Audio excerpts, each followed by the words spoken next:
Welcome back to Combat Maquina podcast. I'm here with the team, man. Shout out to our sponsors, Fight Culture, La Cultura. Thank you, Chica, for everything you do.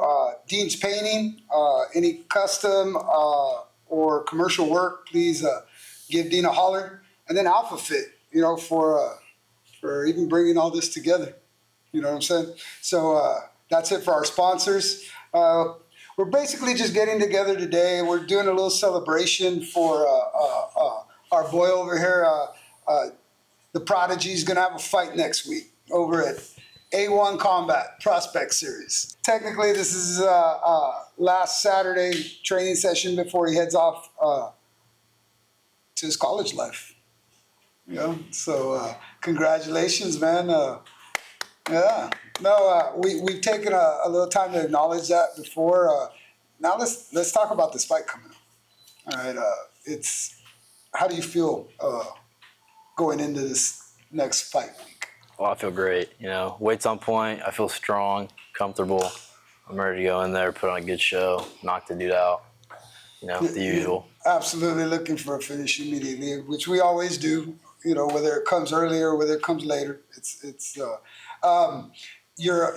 opponent. You know much about him? Jiu-jitsu guy. He's done a bunch of jiu-jitsu competitions. He's 2-0, I think, in MMA. I figured out he had another fight actually at Napa. Oh yeah, that didn't get recorded. Yeah, Ryan Wynn from AKA.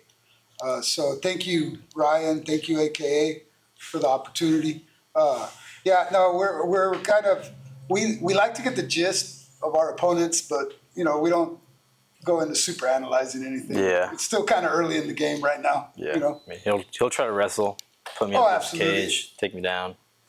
It's usually what happens. It is going to be that. It's funny because anybody on the outside that doesn't know our style, hasn't seen enough of you in your first two fights to really tell what kind of style. I think they've been calling you a boxer, a kickboxer.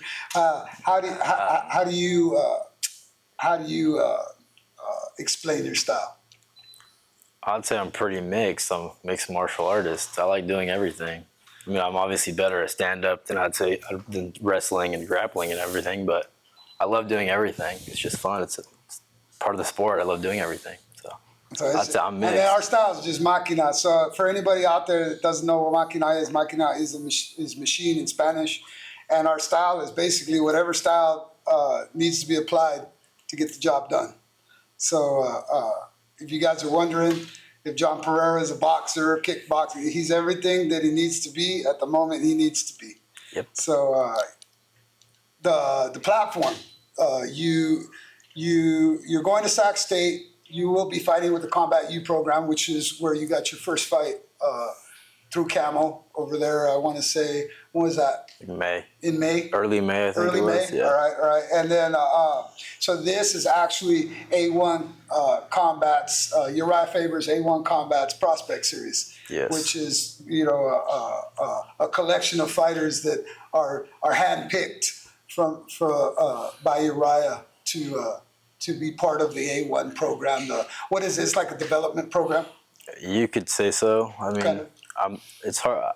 I don't really understand how it works very much because I'm more familiar with the Combat U spectrum, but it's basically what you said. Yeah.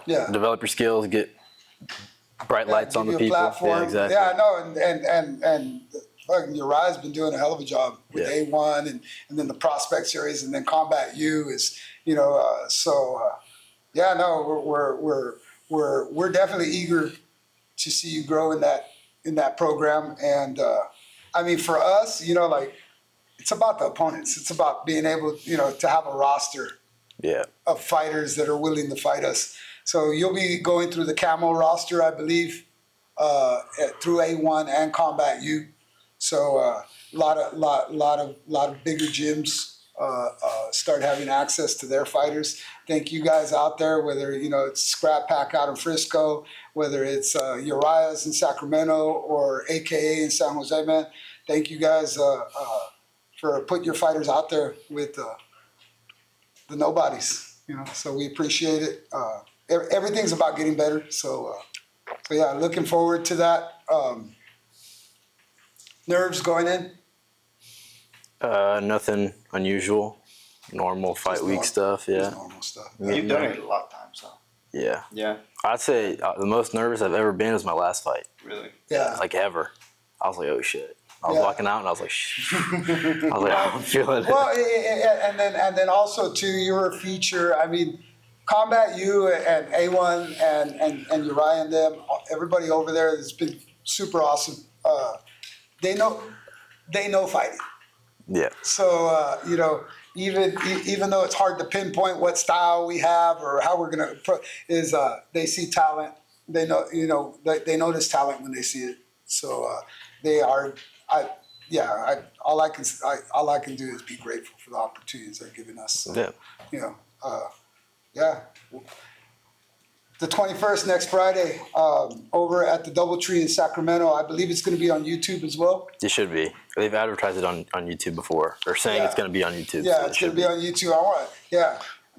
Cool. I want to say last time I think it was even on like channel 31. Yeah. Max or something. They haven't said anything about it being on TV this time though, so I'm not too sure. They're just gonna stream it. Yeah, because I think it might be UFC Fight Pass.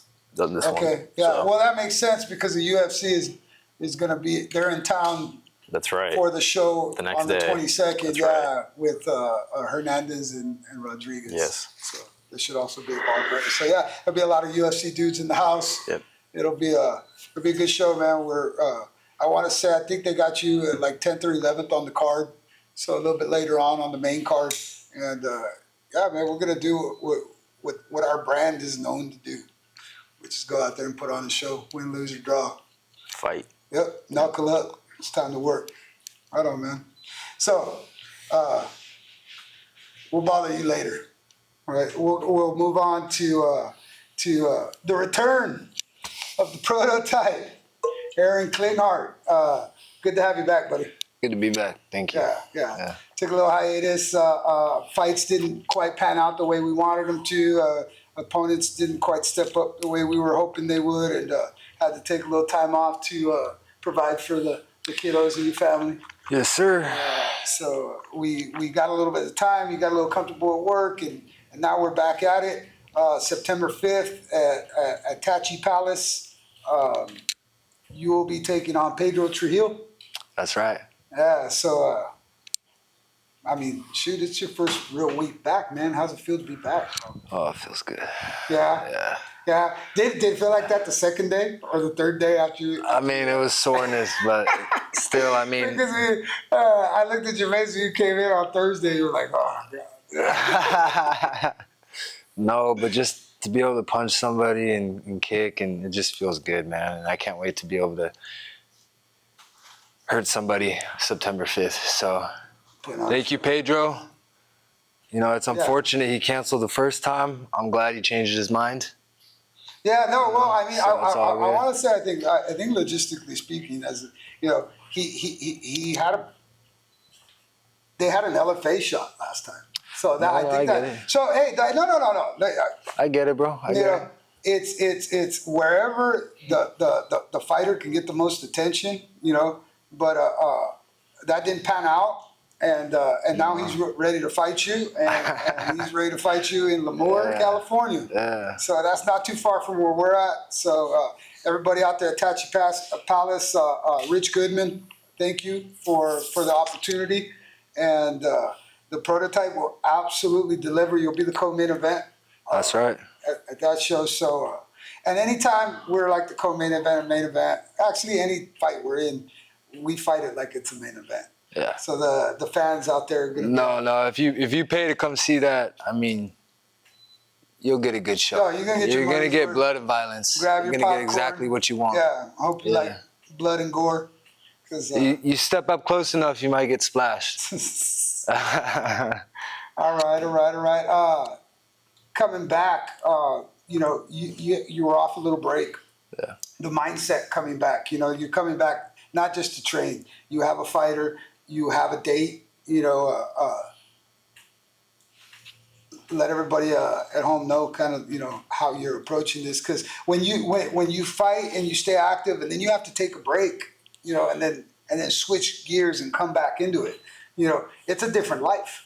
You're literally going from working class man, you know, long shifts, you know, work boots, into now it's this whole freaking technical, you know, strategical, you know, purposeful action. You know, You know what? I don't really mind leaving all that strategic shit to you. I'm just here to be violent, and that's what I'm good at.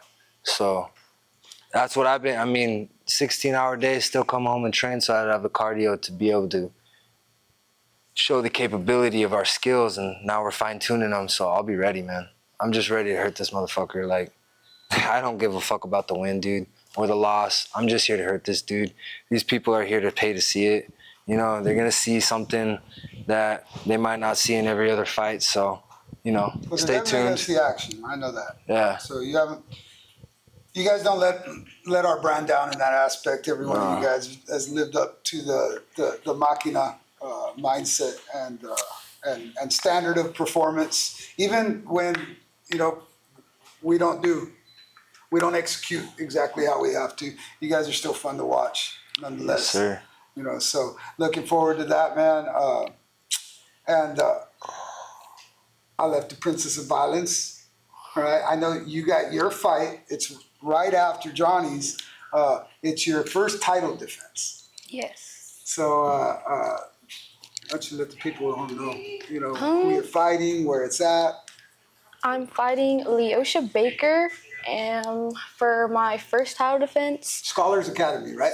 Yes. Yeah, I believe so. Yeah. I'm excited. I mean, I was really excited to win the title and like to actually fight for my first title fight. But now that I'm defending it and I get a chance to prove my skills even more, I'm extra excited for that.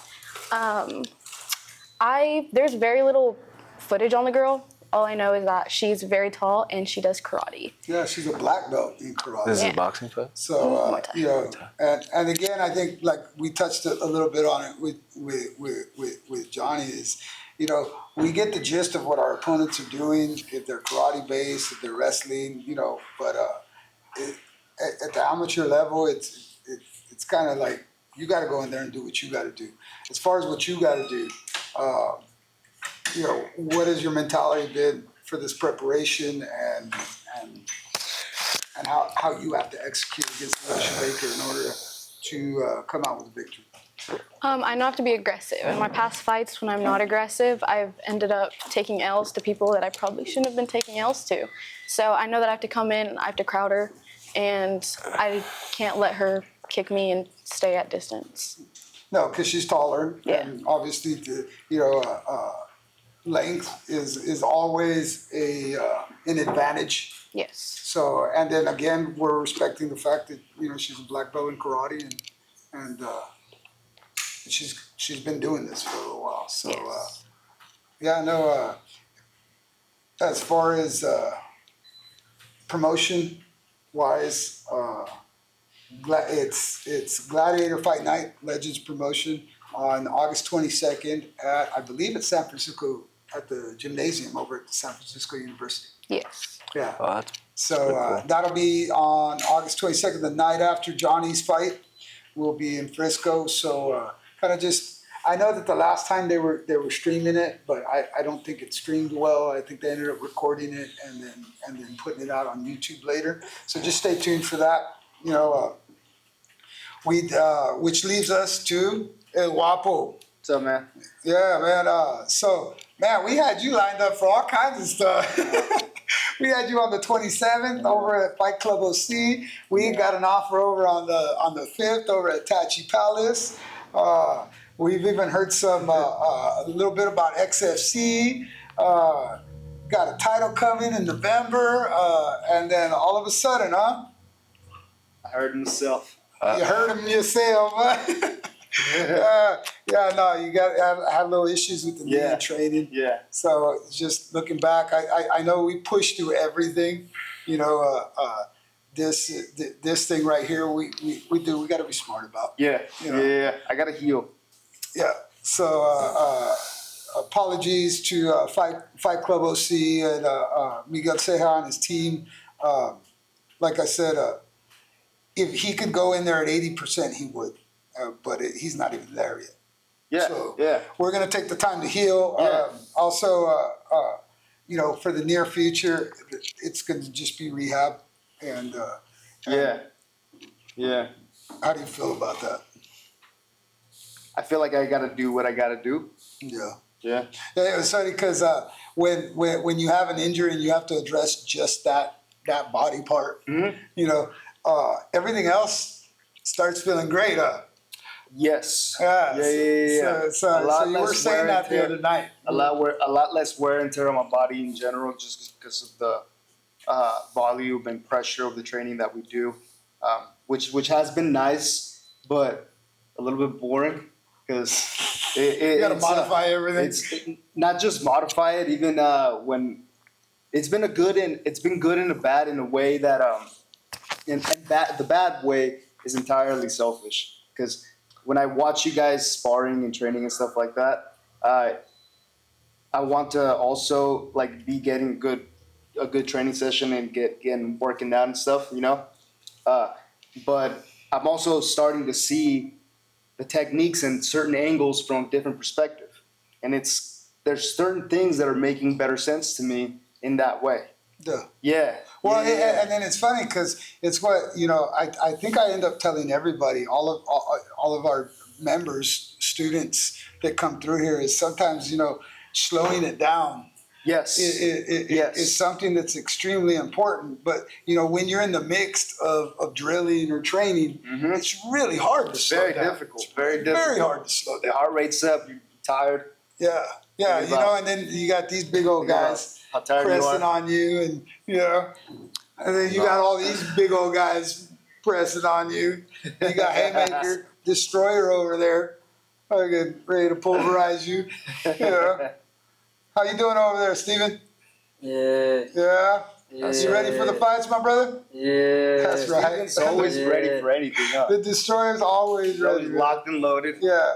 It'd be funny because whatever we get up and do, our guy Steven's gonna follow us on it. So if we go to war, Steven goes to war. He's ready. So yeah, He's no. always down. So the injury is humbling, as well as educational. Yeah. Yeah, good. I spend a lot of my time freaking injured. In and out of injuries, working through it. And what I've realized is, the hardest part to do is work through an injury that is causing severe pain. Because you think to yourself, I'm doing more damage. But when you think about it, there's a certain amount of push that needs to happen in order for things to even heal. Right. So it's one of those, and that's what you're learning now is the degree to what is a good push, what is bad push, and what is a good pain, or what is a progressive pain, and what is a detrimental, dangerous pain. Yeah. Can you explain that from your perspective? I think it's just the sense. Like if something's achy and sore, then you're good. Just that achiness and soreness is just an after effect or the price of making it stronger. If it's something that's like debilitating, like I always say electrical. Yeah, I always say electrical. Some that like you feel in your gut. Yeah. If you're getting those kinds of pain, then you should probably chill out and Well, it's funny because your vagus nerve does respond to the pain. Yeah. Your vagus nerve, absolutely. Yeah. That's the gut. That's the gut that you're talking So about. I use that as a sense. Yeah. No, and that's the thing is it's cool, right? Because what we do, we're always in motion. We're always changing. We're always adapting. Even just our session today, taking the ordinary 2 minutes on the ground, 2 minutes on the bag, and then switching it up 2 minutes and applying different techniques. That adaptability and adaptive kind of implementation is, I think, what it does is it stimulates our nervous system in ways that other things can't. And when we're in a fight, your nervous system is in that constant Yeah. fight or flight. Almost like a hunt, kind of back in the day. Yeah. Yeah. Yeah, so and it's funny you said about the sensory. It's because I've been thinking about it more, and the reality is we're sensory creatures. All right, that's why we take to dogs very well, or animals, horses, cats. We love to domesticate animals because I think, in a sense, we are also animals. We're sensory creatures. I think what happens. I think it's because we're the top dogs. Yeah. Yeah.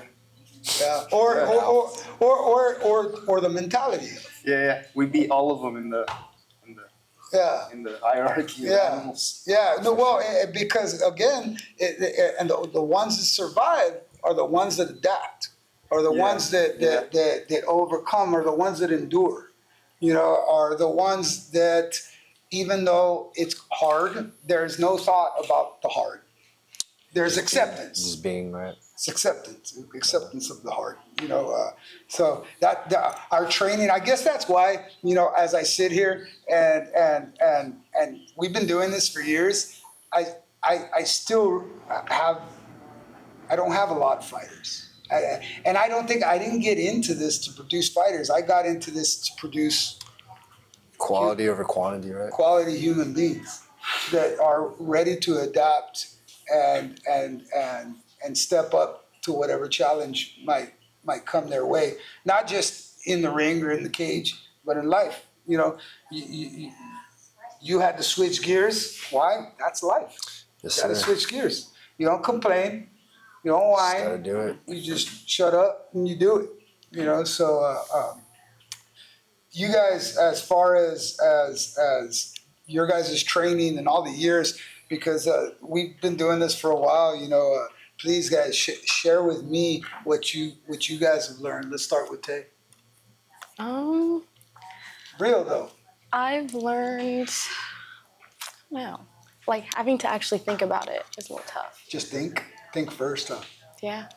Having to think instead of just immediately acting. Like if I could specify it, like with training and even in fights, like when I get hit, you have to actually think before you do something. You can't just like respond without thinking. Because if you don't, you're going to get hurt. You got to think about it. But hopefully, by the time the fight comes, you're not thinking about it, that response comes. It's not a reaction, it's a response. Yeah, so in fighting, you can't just react when you get hit. No, the reactiveness, actually what it does is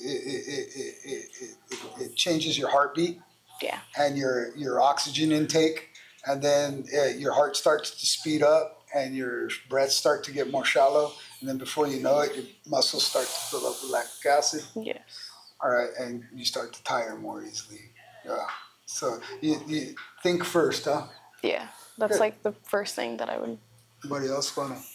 I was kind of gonna say the same thing, but more of like be quiet, analyze what's happening, what's going on, Observe. what can happen, observe now and the possibilities of things that can happen, and then execute whatever you want to do based off what's going to happen. That's one thing that I think as you've progressed, you've really taken to the fight IQ. And I remember when you were little, I would tell you. Tell me fight IQ. I would tell you. Well, I would tell you that. I would tell you that. Think about what. Yeah. You got to think. And then what happens is, in a sensory way, it becomes you. Right? Yeah. So I think it was funny. We were drilling that arm bar this last week, and I noticed that you took the transition, and you not only would you bait the mount, but you were baiting the key lock. And I didn't show you that. You decided that while you were in that position. I couldn't argue with you, because then I understood that by putting your leg where your leg was already almost where it needed to be to finish the key lock as well. So I it was as a coach, when I show you guys things, and then you build off of them, it's like, that's what I, because I know that, it's being ingrained, that the patterns are being ingrained. You know what I'm saying? Yeah. Is what can I do from this position to create the most damage? What other feints? What other possible submissions or damage can I do from here?